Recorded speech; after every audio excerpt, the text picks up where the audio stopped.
Saturday and a vigil yesterday, and for the most part, they were very peaceful and no damage, no looting, no rioting. And so I really feel for LA and Long Beach, Santa Monica, and the other areas that have been hard hit. It's hard to watch because it can deflect away from the real issue, which is what happened to George Floyd, and it gets lost. And we can't afford for that to ever get lost, because otherwise we'll have this same conversation 10 years from now, and we'll ask ourselves, what have we done? No, I agree. You had it, I was in Claremont visiting my sister on Saturday. You had it on Gary Avenue, right? Is where they gathered? It was on Gary and Foothill. It was actually organized by 3 high school students.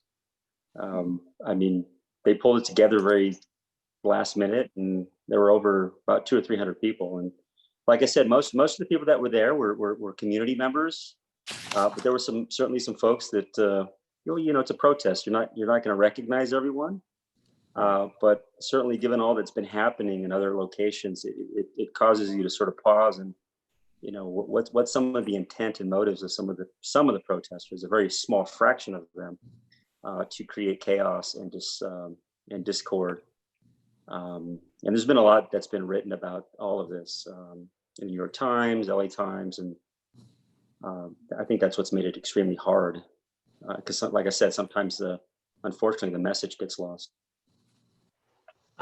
Hilda, has the county asked for National Guard support too, or is it just the city of LA at this point? No, we did. We did that last night, midnight, because it got so out of hand. I mean, we don't have enough sheriffs, as well as we cover part of this. We do cover the whole city. Well, we cover parts of like Beverly Hills, when people don't have their own PD, we're still out there coordinating through a command center. And so it was too much.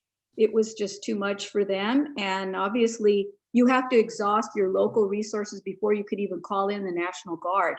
And so, Eric, I had spoken to him like an hour before he even called for it. So everything just happened like rapid fire. It was really, something none of us expected, none of us. Can you share how you decided to go to a 6 o'clock curfew where most communities went to the 8 o'clock? That is a decision that Alex Villanueva made. Okay. Oh, okay. So it was really him talking with the chairperson, Barger. And I think all the information that they had, because I wasn't in the room, obviously I was at home, but they decided that it would be best to do that. And if you think about it, there's some cities like Long Beach right now just announced that they're going to have a curfew in their business district starting at 1 o'clock. Yeah, I heard that. So see, some cities are handling it a little differently. And I know we're getting some pushback from some cities. Like I know West Covina called and said, if there's nothing happening there, then why do we have to be a part of the curfew? But it doesn't work like that, because at any time it could be very explosive. As you saw yesterday, I couldn't imagine that they were now getting out to Long Beach, and they did it so quickly. Yeah. Right? And it got out of control so quickly too. Oh, I think they were not prepared. Not as much as you would hope, right? Because you could see live television showing people looting and there was no PD in sight. Yeah. That's really heartbreaking. Hi, Hilda. Hi, how are you? I'm like, I'm at home. By the way, you guys, don't we, since the last meeting, don't we? Yeah, this is our group. This is our group therapy session, you guys. This is fine. You can air it all out here. I'm not sure, and of course I was on the executive committee call earlier, and I should have really asked that there needs to be a therapy component to the COG. Yeah. I agree. I absolutely agree. Hey, Mark, just real quick, it's 11:59. I know that we want to try to start promptly. How are we looking on having a quorum? I'm actually, Amy is keeping track. Amy, can you let me know when you think we've got a quorum? Yeah, I'm sorry, Mark. I'm having some issues with the live stream, so I need just a second. Okay. And I will get right back to you. Okay. FYI, this is Becky, and I'm in the car driving. I'm the passenger, so, but all the same, I'm just keeping I'm not doing video. And I'll keep it on mute most of the time so you don't get all the road noise. Where are you headed, Becky? Out of state for right now, and it's an overnight long story, and I'll explain it sometime. Don't mean to be mysterious, but I'll fill you later. All right. Hi, this is Jerry Velasco. Should I mute myself or unmute myself? What do I do? You don't necessarily, unless you have a lot of background information noise, you're welcome to stay on. No, I motion to have Jerry muted, please. Oh yeah. Poor You hear a lot guy. of chickens. And, Jerry just you hear had a lot a, of chickens and a lot of. Jerry, didn't you just have a little protest in front of your city hall right yeah. now? Yeah. Oh, we had a little bit of fun. You had So far it's peaceful. So far it's been peaceful. Hmm. You there? Yeah. We can hear Yeah. you, Jerry. Yeah. They're probably gonna go to San Gabriel next. Oh. Is this Denise? Oh, they're gonna go visit Denise. Oh my goodness. Okay. No. But, Don't they're tell not. Becky. Don't tell Becky they're heading to Morovia. She may have to return back on her out of state trip. you don't need that, San Becky. Gabriel is very calm, so they won't have any problems there. I think they're headed to see Jack over in Montebello next. I'm here. Are you ready for Okay. them, Jack? I'm ready. What's going on? Oh, we're just talking about the protest, Jack. I had to go secure our family jewelry store in Westwood last night. It was really bad. Oh, in Westwood. Yeah, we have a jewelry store on Westwood Boulevard in Olympic, and as we were securing our store, they were hitting stores on the same block. Wow. It's really bad. So Is you're everybody okay? you then. I'm sorry?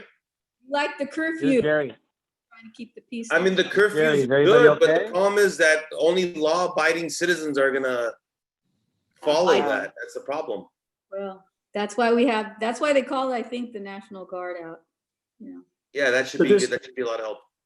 So just for the committee, I'm just waiting to get word whether we have quorum or not to get the meeting started. I don't believe we do. I'm trying to get Tim Hepburn on the line. He's having some problems connecting. Well, Yeah, I Hey, don't think you're there. Chair, what we You go can into- do is initiate the meeting and I can go through the items that don't require a vote. Okay, let's go ahead and do that. Can you see the attendees, Mark, and can you see my screen? We can see your screen, Amy. Yes, we can. Okay. Thank you. Okay, at this time, I'd like to ask everyone just to please mute themselves. I'd like to call the San Gabriel Valley Council of Governments Capital Project and Construction Committee meeting to order. I'd like to start by asking everyone to please stand for the Pledge of Allegiance.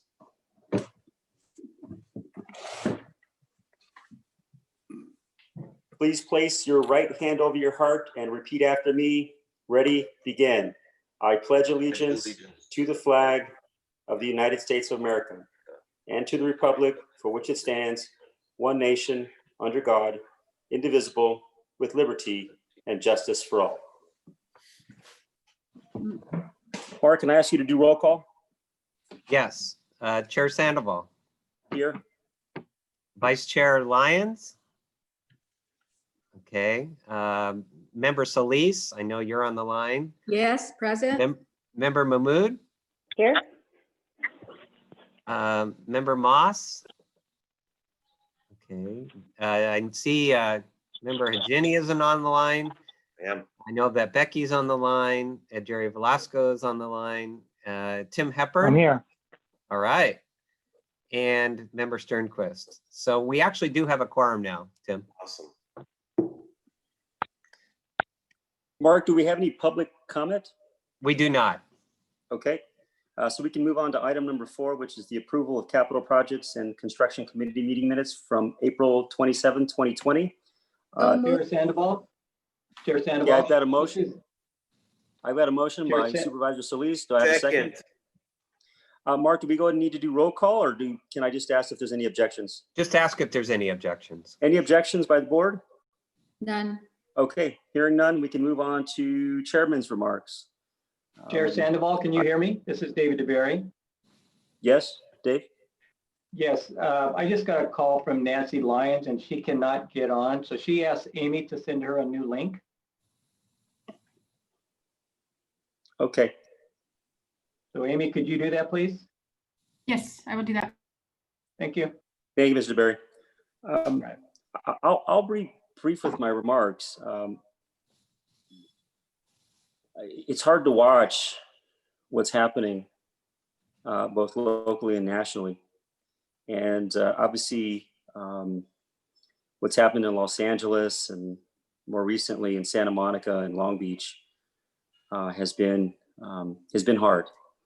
And I know that there's been a real emphasis on the looting and some of the what people might describe as criminal behavior, but I just want to remind all of us, and I know all of you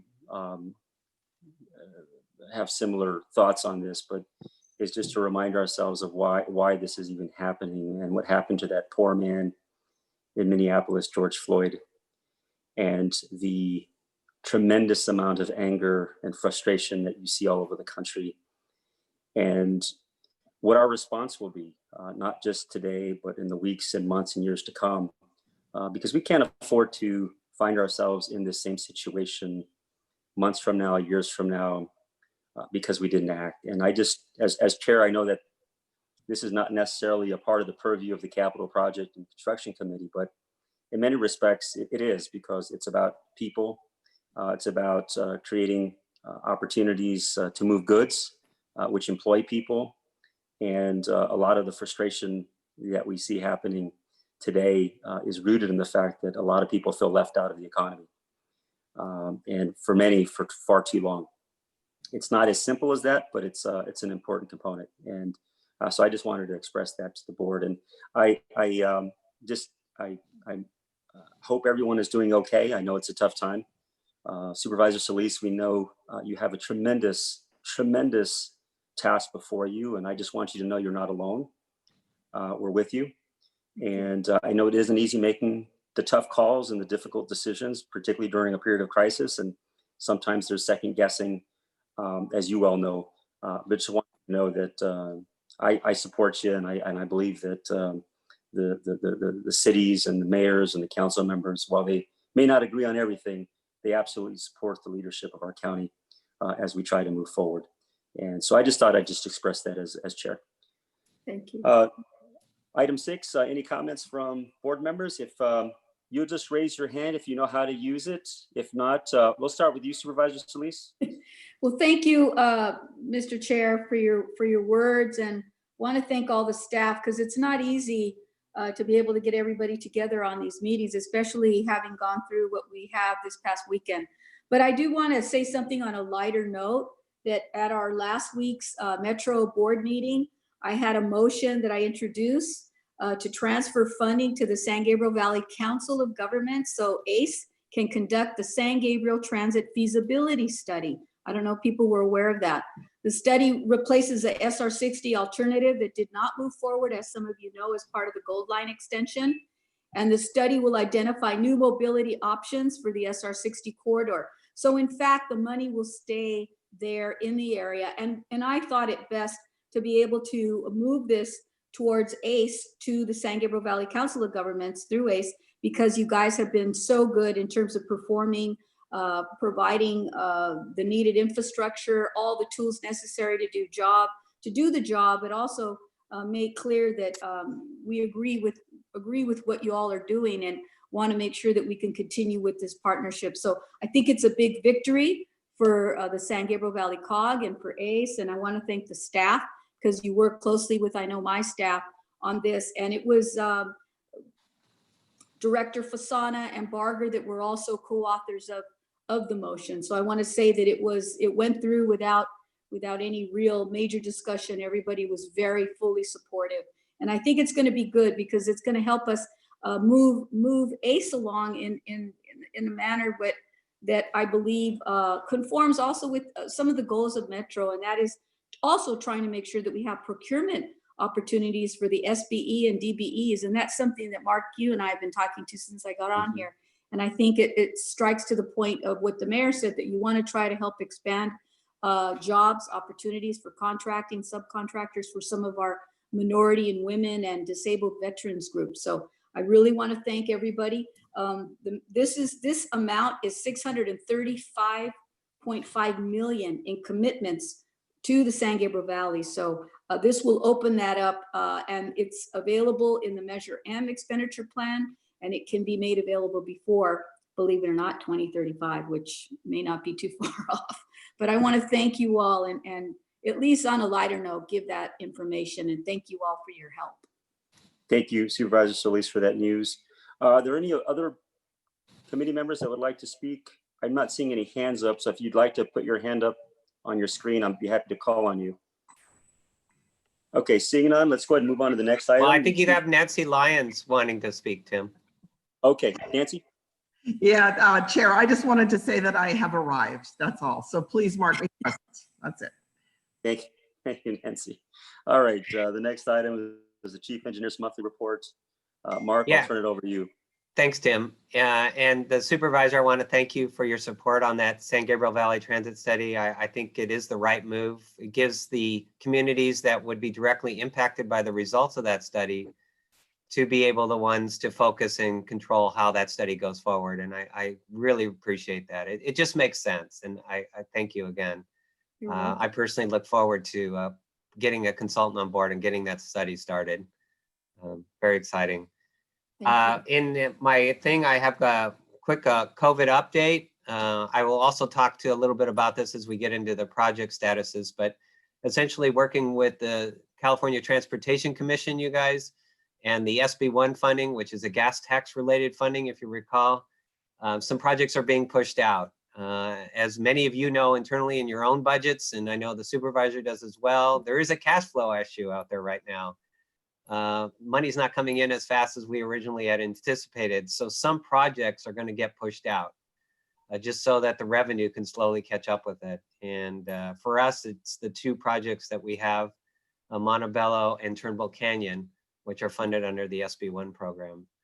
The good news is we're not going to lose any funding. Nobody's defunding us at this point, but the schedules are going to be pushed out a little bit in terms of when they go to construction.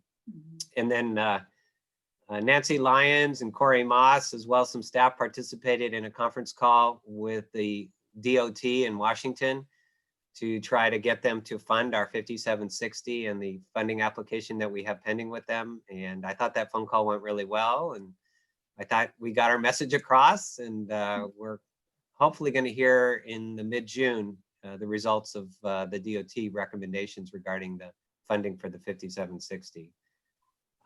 The other thing I wanted to mention in my report, and I think you all know that normally you would have an election item on your agenda, but the governing board decided to postpone all elections until September. I think there's a hope that maybe someday that could be done in person, but nevertheless. So currently chair and vice chair, you stay put and nothing changes, and then we'll reevaluate in September. We essentially will follow the same thing that the governing board does in terms of changing officers. So everything will be status quo. And then I'm happy to announce I have 2 new employees working here, finally get some help. You'll see a gentleman by the name of Renee Cornell. He's our new project manager. And Renee is a graduate of Pomona, Cal Poly Pomona, local boy. Bronco. And yeah, Mark, we're all can looking you say forward that to again? Mark, can you, I'm sorry, I didn't hear that. Can you say that Renee again? is from Cal Poly Pomona, Tim. See, you're already welcome, Renee. He has a degree in civil engineering. He's a registered civil engineer, and he actually knows us because he had worked previously with consultants that worked on some of our projects, Nogales and Fairway. Nice. So that's kind of nice. And you know what, as you guys know, usually it's the private sector stealing our employees. Let's hear it for us. We stole one from the private sector. Woo! So anyways, Renee, welcome on board. And then the other one we are bringing on board is Memo. And Memo is our new contract manager. You see him on the screen, Memo Ponce. And he comes to us from Metrolink, or the Regional Rail Authority. He's going to be handling all of our contracts as a contract manager. And then previous to that, the City of Pasadena, the water department, water and power department. So again, we have another local guy. coming to us, and we're excited to have him on board, and hopefully he can assist us with all of these contracts, including the new San Gabriel Valley Transit study that we're going to be undertaking with that. And he comes from Cal State Dominguez Hills and Cal State University of Fullerton. So he's also got his local degrees as well. And Memo, we're excited to have you on board. So I just, you know, despite this, and I will mention, it was interesting because all of the interviews for these individuals were done via Zoom.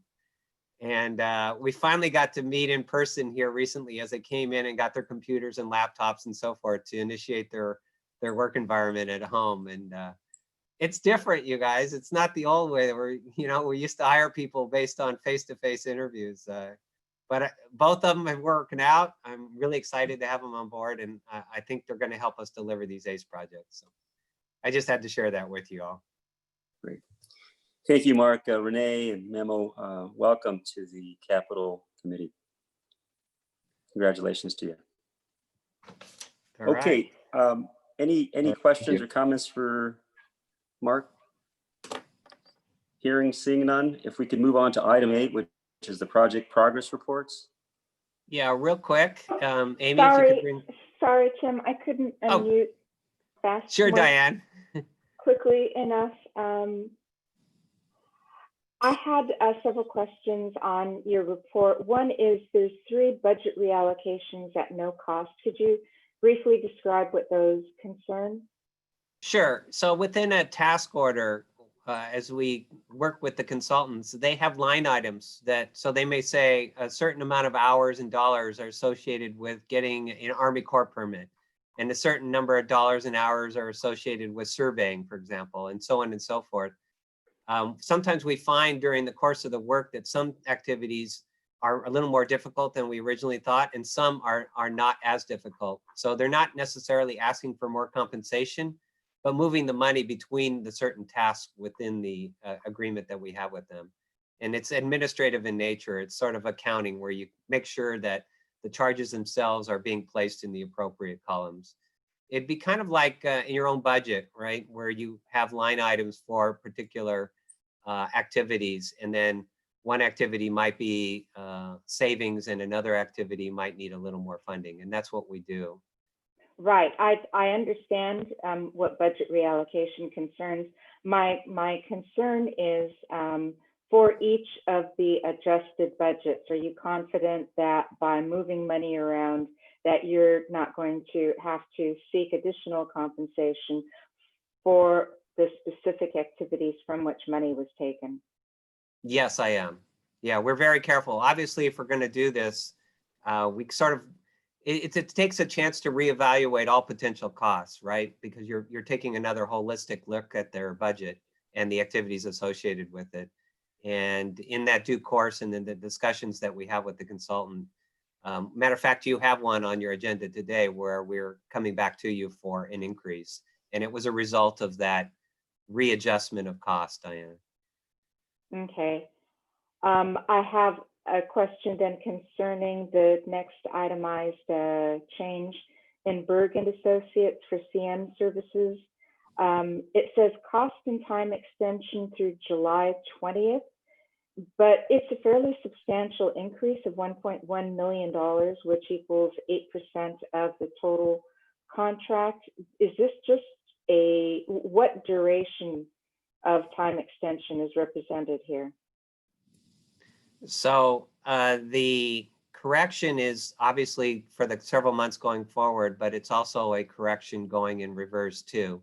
We had to wait for an audit to verify billable rates on that contract before we could put forward this cost and time extension.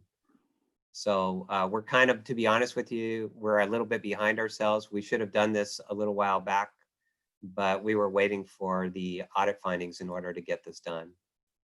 And then I have another item which I'm going to go over here shortly regarding that project that they're on, the Fullerton project, which will tie into this whole notion that coming up in July, we're going to have to make another adjustment to their contract. Okay. Right. It'll make so- more, a little more sense when I can talk to you a little bit about the Fullerton project. Okay. I understand the judicial shutdown is having an Correct. impact on the acquisitions. Correct. Okay. But in this particular case, we'll get into it, but it's a little more than a judicial shutdown on the project. Okay. Thank you. Sure. That completes my questions. Any additional comments, Dan? No. Okay, we can go ahead and move on to the next item, which is item 8, which is the project progress reports. Yes. So Durfee Avenue, go ahead and Amy, and give me the next slide. Progress is continuing. There you can see the construction of the temporary tracks, or what's known as shoe fly. And in mid-June, the Union Pacific Railroad will come in and actually connect those temporary tracks to their main line, which then frees up the right of way for the contractor to start the actual physical grade separation project. Can I stop for a second?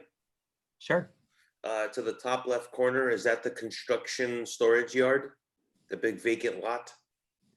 No, that is a property that used to be an industrial complex, and the owner, it got rezoned by the city of Pico Rivera to residential, and the owner decided to remove its tenants and flatten the property out. So that one's actually on the market, Okay, Jack.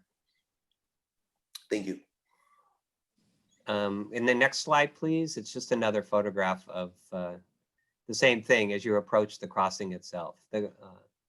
So I just wanted you to know this project is moving along. And again, just to let you know, we haven't had any shutdowns due to the COVID illness, which has been remarkable. All of the contractors and the employees of those contractors are healthy and continuing to work on the job site. Could I go ahead and have the next slide? We'll move on to Fairway. And here you can see that they're working on the future main line. This is where the permanent track will eventually align itself. Go ahead and give me the next couple slides. We'll work through these slowly. We're doing some grading for a spur track. And then here you can see excavation for a reinforced concrete storm drain box. And keep going. And then here you can see again some other photographs regarding the storm drain that's being built and some shoring that's going to occur for some retaining walls that we have to construct out there. And I want you to notice in that photograph, you can see that the worker has the mask on. They're being very careful about that on the job site. And I think there may be a couple more. Amy, can you go ahead and give me the next one? And there again, this is the installation of the shoring, the tiebacks for the shoring as we're moving along. Because if you, just to remind you guys, this is a project where the railroad will be elevated above the roadway. So we're creating a retaining wall to eventually put the track in an elevated position. And I think that might be it. Is there one more? And then finally, a crane showing the installation of the reinforced concrete box. And go ahead and give me the next slide, Amy. And then Fullerton, this is the one I wanted to tell you about. There are no photographs. I need to let you guys know that the contractor in essence walked off the job. Wow. Contractor put us on notice. He unilaterally suspended all work. And in his notice, he claimed a breach of contract by us, the agency. The claim states that the plans are deficient and they're not able to construct the project. And they indicated roughly a $10 million claim along with it. David DeBerry is on the line. We've been working closely with general counsel and special counsel that we have, Larry Lupka, in responding. Both attorneys assisted me in a meeting I had with executive management of Shimmick Construction. We actually went out there, spread ourselves out at their corporate office, all wearing masks. And it looked like the shootout at OK Corral, you guys. It felt like it too at times. We're going to see what happens here. I want to warn you that the resolution may be contract termination. What that will mean for us is that we will have to rebid the job. And I've got the consultants and Burke Construction, Diana, this is where it comes into play, the construction management firm, evaluating what's been constructed, what needs to be constructed, and how we would be able to put the plans back out to bid and get another contractor to come in and finish the job. It's been tough. We obviously did not want this, but you know, they filed what they did, and we're going to work through it. I can tell you that General Counsel David has been immensely helpful, as well as our Special Counsel Larry Luca. Both feel that we're in a good position, and we'll have to work through it. Where are we on this project? The project is about it's $82 million, and we paid out currently of roughly $32 million in payments. So we're not quite at the halfway point on the contract in terms of how far, and that means about half the job is left to go. And with that, I can answer any questions. I see a hand from one of the members. Who's that? Nancy, Who's got their hand up? Nancy Lyons. Nancy, yeah, Nancy, go ahead. thank you. So Mark, I might have missed it, but what exactly is their complaint? So they're indicating that the project is unbuildable. They claim that the plans are deficient. We obviously disagree. You know, the contractor bid on it, and they made a very clear examination of the drawings at the time of the bid. Had it been unbiddable, they should have so stated at the time they placed their construction bid on it.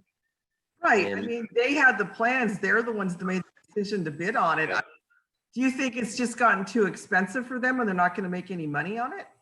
I can't speculate, but that's a pretty good guess. I think like this is a contractor that wants, you know, out from under this project is my guess. Legal counsel thinks the same way, but we don't want to, during these negotiations, I don't want to, you know, go down that road and speculate at this point. Yeah, okay, I just was curious about that. And then how much more work do they owe us? Like what of the money we've given them, how much more do they actually owe us? So that's the good thing, is we actually owe them currently. We haven't got ourselves upside down. In other words, we haven't paid the contractor more for work that hasn't been done yet. Okay, thank you. Any of the board members who want to comment? I do. Supervisor Solis, and then Yeah, Jack, you're next. Thank you. Yeah, I just wanted to know at what point, you know, as we monitored this, how long were they on the project? Because 32 million substantial that was already provided to them, right, Mark? I mean, Yeah, they've been on this project for a couple of years now, Yeah. several years actually, and they have finished $32 million worth of work. So I don't feel like that we've paid out money and now have to seek recourse to get our money back. The issue obviously is there's still a project to be completed, and we got to get this job done in one fashion or another. And it's either going to be completed by this current contractor with the assistance of legal counsel and working that out, or we will terminate this contract and we will rebid it and have somebody else finish the job for us. Jack? And- I think Supervisor had another question. no, I'm all Oh, right. okay. Okay, so she kind of touched on what I was going to ask, but my question is, was there ever a request by the construction company to sit down with staff to possibly talk about a change order or an amendment to the contract? Yes, and there were earlier negotiations, but then we were surprised. About a month ago, they ceased any further conversations, Jack. Gave us notice that they were leaving the job site and literally packed up and left. Correct me if I'm wrong, Mark, but I don't ever remember experiencing this before. We've never experienced it. Yeah. I also want you to all to know they have bonds, right? A performance bond and a payment bond. We've notified the surety as well. We put them on legal notice regarding their contractor's actions. Yeah, it sounds like there may be other issues with this company. Yeah. Yeah. Okay, that's it. Thank you. Any other questions, comments from the board? Yes, this is Diana. Oh, Diana? So, and then- Tim, one second, Tim Diana. has One been, second, Diana. Diana, one second. yeah, Did you Tim's say been Tim as waiting. well? Tim, do you want to speak as well? Yeah, I'm kind of along No, the but same line I'm as, gonna go with Diana. I just wanted to make sure that you're up next. Fine. You're up next, Tim. yes. Diana, Thank go you. ahead. Sorry. Okay. Is this a differing site condition? What is the basis for their claim, just beyond unconstructability? We've had one differing site condition, which is arsenic in the soil. And we did work out, we believed in a change order to deal with the removal of that contaminated material. and we had consensus, at least on the working level at Shimmick Construction, but they never actually executed the change order. And, you know, we had worked out, Diana, we had worked out what that dollar would be and how they would be compensated for that change. Union Pacific Railroad has made some changes to the track layout, but that's really not a differing site condition. Ultimately, Union Pacific wanted to make some changes to the track layouts out there, and I wouldn't consider that necessarily a change site condition, as you and I would describe it. Yeah, okay. And so we haven't, before termination, I would assume we would tender performance of the contract to the surety. Well, that's why we just recently put the sureties on legal notice. We haven't initiated discussions with them yet. This literally is happening in the last 2 weeks, you two. So we're catching up with ourselves. But yes, normally you would try to sit down with the surety and see if we can't work something out. Right, you tender performance so that you just, the surety is standing in the shoes of the contractor so that you don't have further delay. The surety doesn't have to go through competitive bidding. You just tender performance to the surety and they're stuck. And so have we run any financials on the company to see if they're running into financial trouble to get a better read on why this is happening? In other words, do we know if they are behind in their accounts payable to their subs on other contracts, or have we contacted other owners to see if they're experiencing similar problems? Shimmick's a big company. It is. It was purchased by AECom, so they are actually a subsidiary to a much larger company several years ago. And interesting enough, AECom is now trying to sell Shimmick Construction. Huh.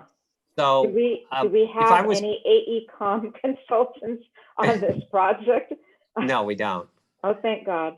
We don't. But it may be that you have a parent company that has buyer's remorse. Yeah. And that may, so the parent company is obviously liable for all of their debts. So, you know, we could go through and see if they owe money to other individuals, but ultimately it's AECom that would be liable for any of the debts that they have to their subsidiary. I think it might be a case of the parent company wanting to get rid of it and cleaning up the books, so to speak. Wow. Thank you. Thank you, Tim. I have one more question. Hey, Supervisor, Tim was up next. Do you mind if I go with Tim and then I'll go back to you? Sure. Thank you. I mean, everybody's got great questions. My biggest question is not one bit of an issue of anything to do with the contract as far as discussions or unhappy with what's going on with the project. As Supervisor Solis had said, we're in $32 million, although the project has been, construction has been completed at that point, but not one indication of anything to do with unhappiness or issues with project superintendents or just any of the workers on the site or just anything at all. Mark, nothing. I wouldn't say on the personnel side. They have made the usual claims, Tim, of delay, typical for a contractor. You know, anytime there's a change or a utility in the way or anything like that, they filed delay claims. They have some outstanding compensation claims, but not that many. I think we only have 8 officially. They have pelted us with hundreds of requests for information, RFIs, asking us for clarifications on the drawings, which we believe we've responded to adequately. Okay. That's kind of where we're at. Okay. Any other comments, Tim? No, Nope. thank you. Okay, Supervisor Solis?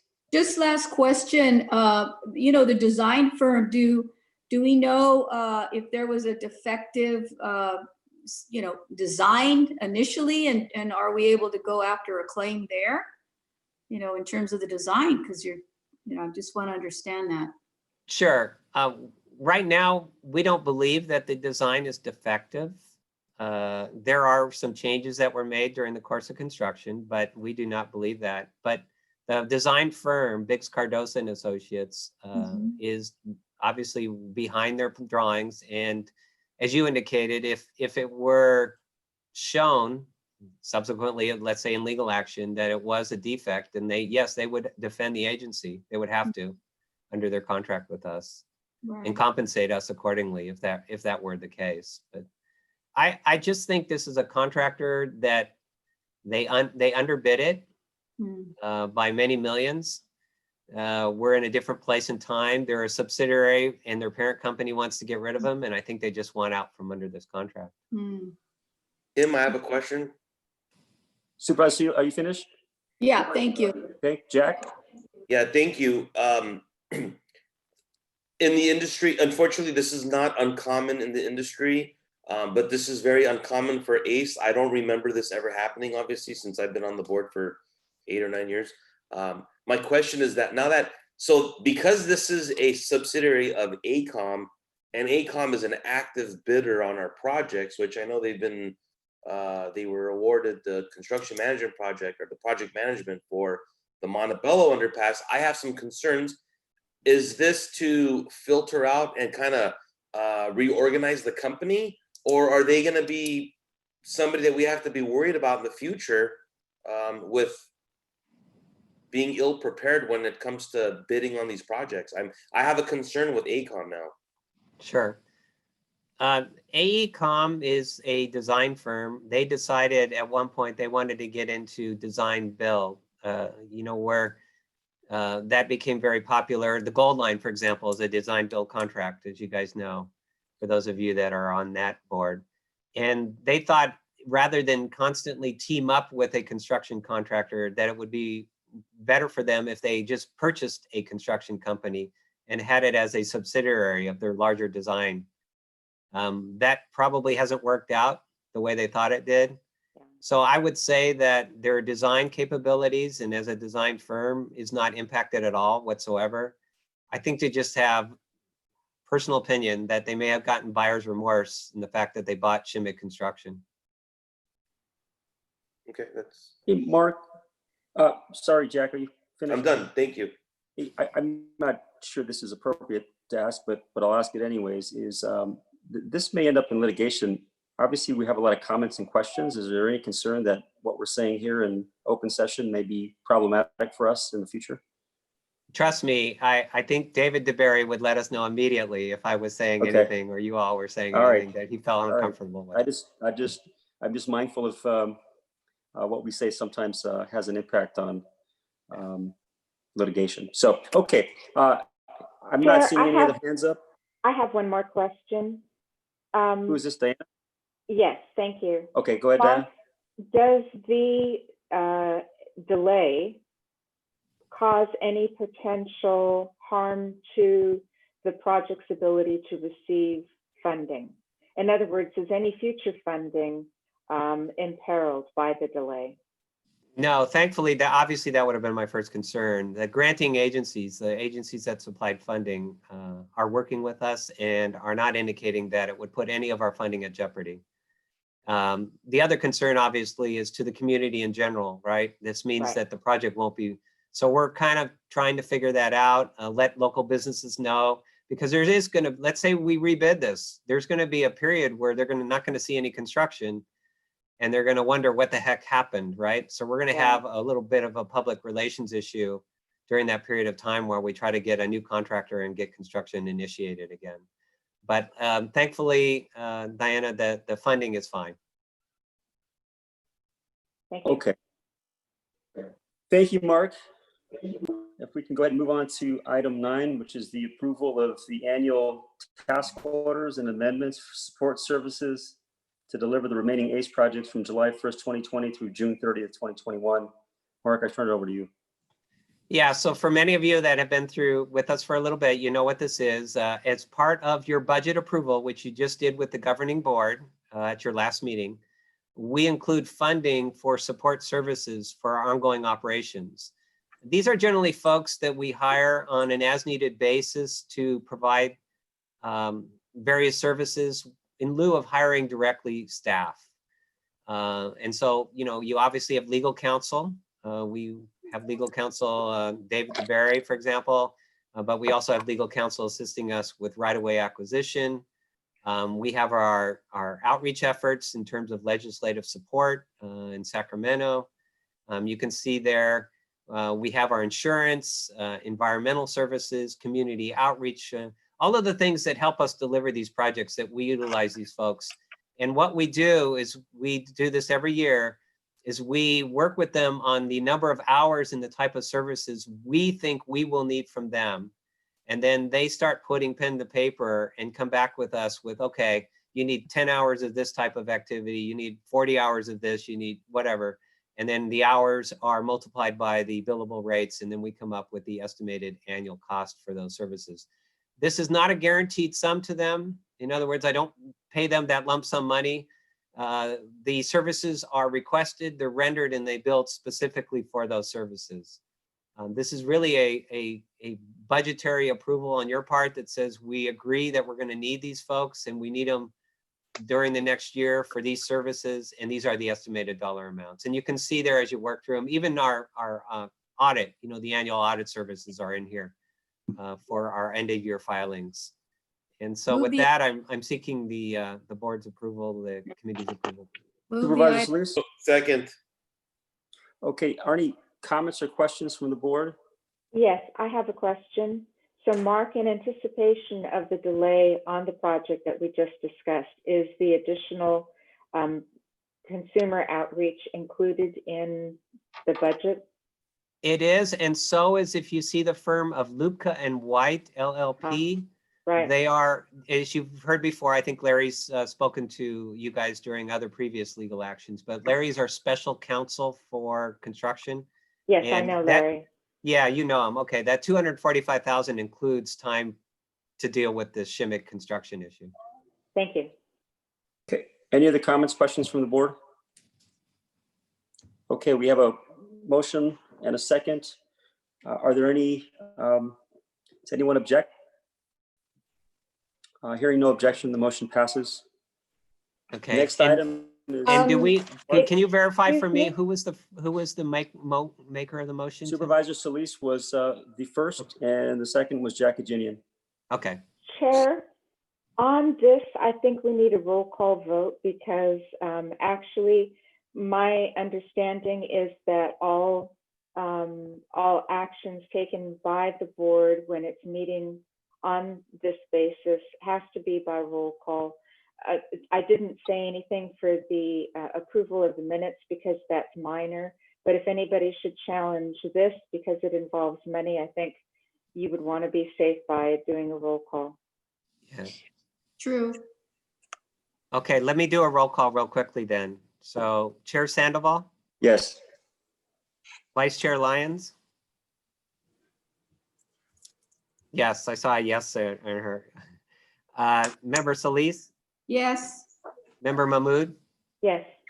Member Moss, Yes. Member Hajinian, I vote yes. Member Hepburn, Yes. Member Shevlin.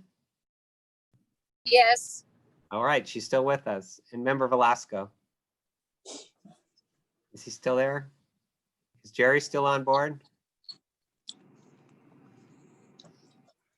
And Member Sternquist. Yes. Okay. Yes. Yep. Do you hear me, Jerry? Yes, Jerry, are you a yes vote? Yes. Okay, we have unanimous approval, Chair. Very good. Moving on to agenda item 10, the approval of revision to task order number 2 with HNTB Corporation for final design of the Turnbull Canyon Road grade separation project. Mark? So as we're getting close to finishing this project, we were informed by the County of Los Angeles, there is a storm drain, a very large box storm drain that runs parallel to the future bridge structure. And initially we thought we could protect it in place and build the bridge, but it turns out that we're going to have to reconstruct a good portion of this storm drain. So I needed to work out a design amendment with a design firm to do that. And then the other thing, the county, which is appropriate, informed us that we now need to, under the order of the Regional Water Quality Board, we need these stormwater filtration devices installed on the storm drain system. And so we're having to incorporate that into the design. So the additional cost is shown there of $348,000. And that'll bring the entire design contract value to $5.5 million. I do have this available as contingency funding, but the dollar amount exceeds my authority. So I'm looking for the committee's approval for these design. So changes. move, so move. Mr. Chair. Second by me. Second. Okay, Mark, and I will do. I have a quick question for you. So I understand that the captured water Diana? will be infiltrated. Hang on, Diana, hang on 1 second, okay? Diana? I'm sorry, I don't mean to cut you off. It's just a little challenge trying to manage this sometimes. There was a first by Supervisor Cease, a second by Jack. Diana, please go ahead and go. Thank you. Mark, so if I understand correctly, the stormwater will be infiltrated and it won't go into the flood control system?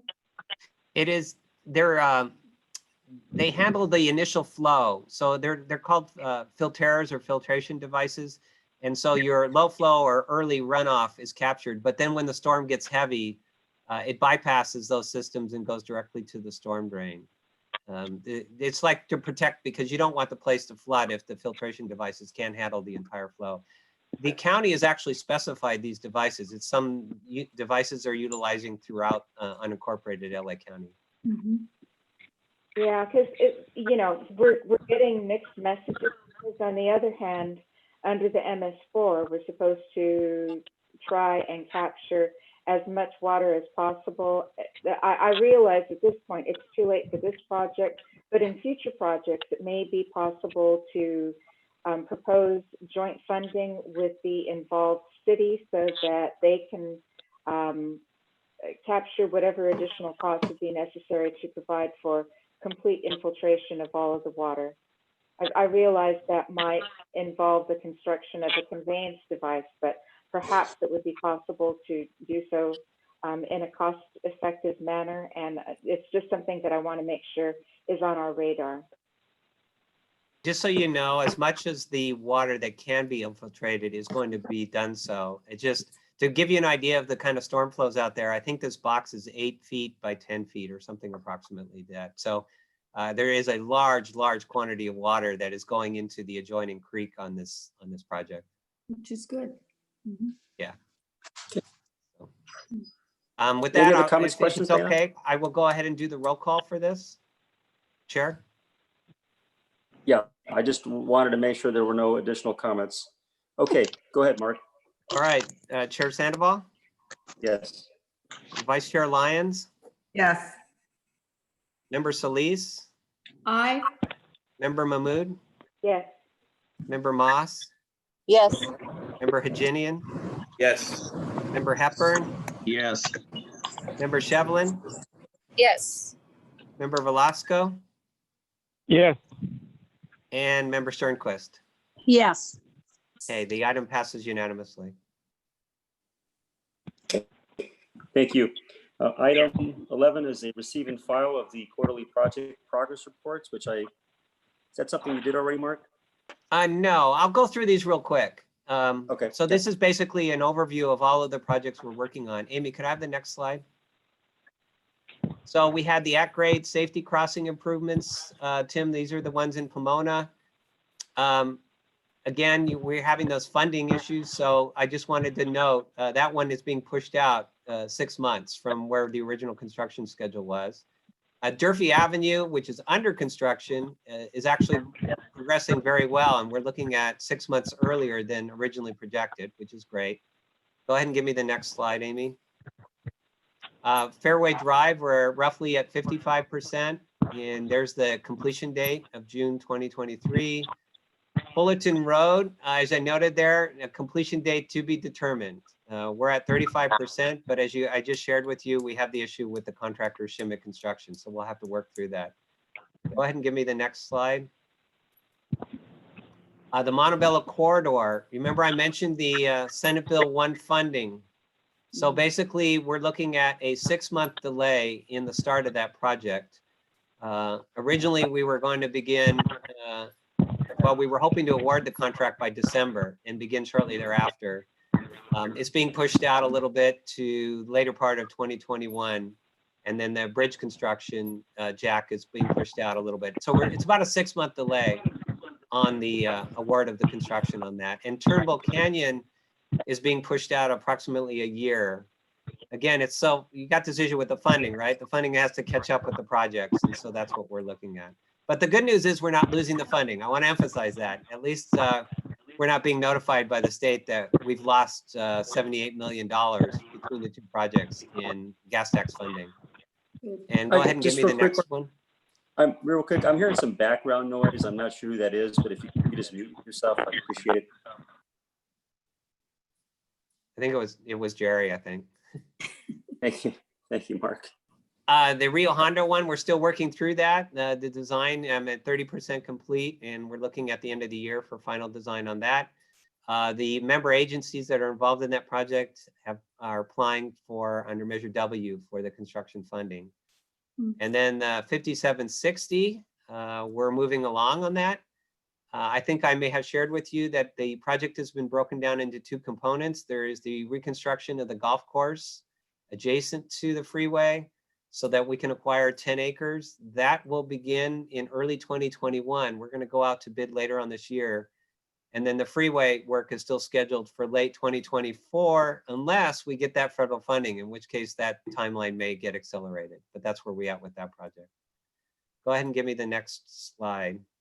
And then the bike share, despite the COVID, they are still going with deployment. The good news is that we're still moving forward on this. And the agreements are still being worked out with the various participating agencies. And a lot of the bicycles that we need for that have been delivered to a warehouse here locally. So we will be going forward with that. And that concludes that. And then let me go ahead and give you the other receive and file. Well, let me finish first with the budget. I should go over this. So this is the total cost of the projects that we have under the ACE program, 1.8 billion. And that reflects all risks that we believe are out there associated with the delivery of the projects. And then go ahead and give me the funding. And these are the funds committed as of today. And then finally, you can see the differential, Amy. Why don't you give me that? So we show 52 million shortfall for the remaining projects, and that would be Turnbull, Montebello, and the at-grade projects. However, in my footnote, I wanted you to note that we still have properties on the market that we haven't sold yet. We still have pending Union Pacific Railroad contributions that we haven't received yet. We also have Measure M funds in Section 130 funding. So I'm working with Paul Hubler on working through these funding scenarios to see about closing that gap and making sure that we can keep our projects moving forward and on schedule. And then the next slide, Amy, if you want to do that.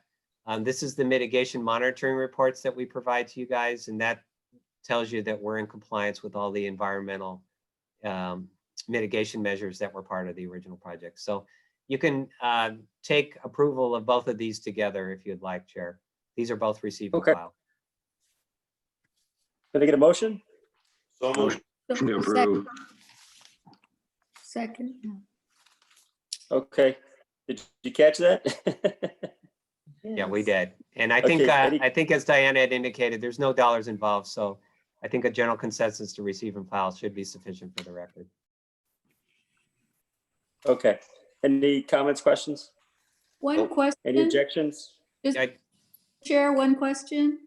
Yes, go ahead, Supervisor. Just really quick on the bike program, just wondering, since we're still in the COVID-19 era and maybe for a while, what plans do we have for sanitation, for keeping those bikes clean? Or, you know, what type of routine do we have by the provider or whatever? Yeah, and that's a great question. So we are working with the contractor that we have to see how that can be done, how those bikes can be cleaned on a regular basis. I know Metro is struggling with the same thing, and Santa Monica and Long Beach and some of the others that have these bikes that are out there is how do you disinfect these units between using? And it's not quite like the shopping cart at the grocery store. It's a little bit different. So yes, we are definitely looking at how that can be worked out. Okay, you just keep us informed. Yeah, thank you. Absolutely. Okay, great. So So there was a first and a second, and I heard no objections. So items both 11 and 12 are approved, and that brings us to adjournment. Unless there's any other comments or questions. We have a Okay, comment. hearing none, meeting adjourned. Wait. Everyone, I please think we have a comment Oh. from Lyons. I can see her waving. For some reason, Tim can't see me. I don't know. Yeah, the reason I can't see you is because the presentation is up. And so I just see everyone at the bottom, but it doesn't come out on one page. Well, Tim, I think I should Sorry. be on the top. I think you'll be at the top, and I that's don't gonna- control all that, Nancy, sorry. Well, Amy, you can take down the presentation now. I think we're done. I have a question. Hang on a second, Jack. Next, still you got have the one. floor. You're next, Jack. Okay, so I have 2 questions about the bikes. Number one, what 2 cities are prepared to launch? Oh, boy. I think it's El Monte, and I don't recall what the other city is right now. I can get you that information, though. Okay, I was just I curious. believe it's Baldwin Park. That's what we were told in exec. Yeah, there you go. There's the other city, Baldwin Park. Okay, Right, I'll just add that we're negotiating an agreement with El Monte right now. We've traded drafts. and then I just also on the bike share program, it says on the bottom, it says as of December 2019. Is that just a typo? Should it say? It is. That should have said as of March. Okay, I just didn't know. Okay, thank you. Yeah, that's a typo. Thank you, Nancy. Jack, you're up. I had the most important question. I just want to know, where's my box lunch? Hey, there is Grubhub. You know, there's a way to deliver these, Mark. Thank you. All right. Any other comments, questions from the board? Everybody be safe. Yeah, Likewise. Yes. please. Likewise. Yes. Yes, to all of you. And the This is Jerry. curfew order is in place again This is today. Jerry. Just Hello, if you hello. haven't heard. This is Who's Jerry. this? Jerry, Jerry. Yes, Jerry, I go just ahead. wanted to make a comment regarding the bike. We're having a city council meeting regarding that tomorrow. So we'll have more information for you after tomorrow. For El Monte. Great. Thank you, Jerry. Everyone, please take care, be safe, Yep. and meeting adjourned. Thank you. Good job. Thank you. Thank you, Mark. Thank you all. yeah, you're welcome. Mark, see y'all. Bye.